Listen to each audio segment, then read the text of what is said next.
Tatlong inahin nga ang na-detect namin na naglalandi ngayon, kaya yan ay amin ang pakakastahan.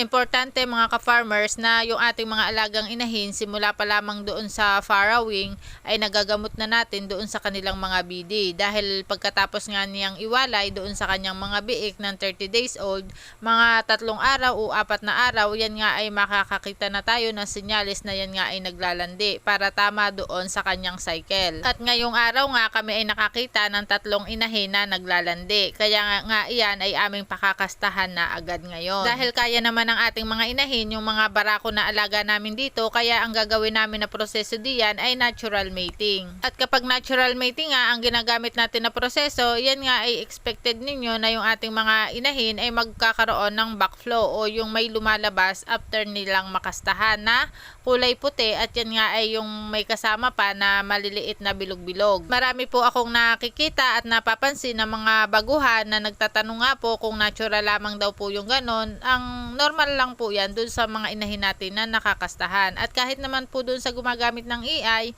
ayan, meron din naman pong nagbabackflow. At kapag nga nakakastahan na yung ating mga alagang inahin, importante mga ka-farmers na alam natin yung mga petsa kung kailan natin sila matitingnan kung sila ay buntis. At kapag nga sa loob ng 21 days mga ka-farmers at walang lumabas diyan na VD at hindi nagpakita ng senyales na sila ay recycle o yung nag-reheat, ayan nga ay may posibilidad na buntis na. Doon po sa pagbilang natin ng 21 days simula nung kinastahan sila, ay bibilang pa nga ulit tayo ng 21 days para mag-eksaktong 42 days siya, at doon natin malalaman kung talagang buntis nga yung mga pinakastahan natin na inahin. At yan nga mga ka-farmers, huwag niyong kakalimutan yung mga kaganapan diyan sa ating mga pinakastahan na inahin, dahil ang ginagawa namin kapag nag 90 days na sila simula nung kinastahan, ayan nga ay isi-ship namin doon sa lactating feeds. At kapag nag 100 days naman siya hanggang doon sa 103 days, ayan nga ay amin ang pupurgahin. At importante mga ka-farmers na kapag yung ating mga inahin ay 7 days before farrowed, ayan nga ay dapat ililipat na natin doon sa farrowing section. At mga ka-farmers, huwag kayong mag-alala kung doon sa due date ng ating mga inahin ay hindi pa yan manganak. At paano ba malaman kung kailan ang due date ng ating mga inahin? Yan po ay bibilang kayo ng 114 days simula nung sila ay kinastahan. Huwag din po kayong mag-alala kung yung ating mga inahin ay hindi umanak doon sa kanyang due date, dahil maaari pong ang mga yan ay mauna ng 5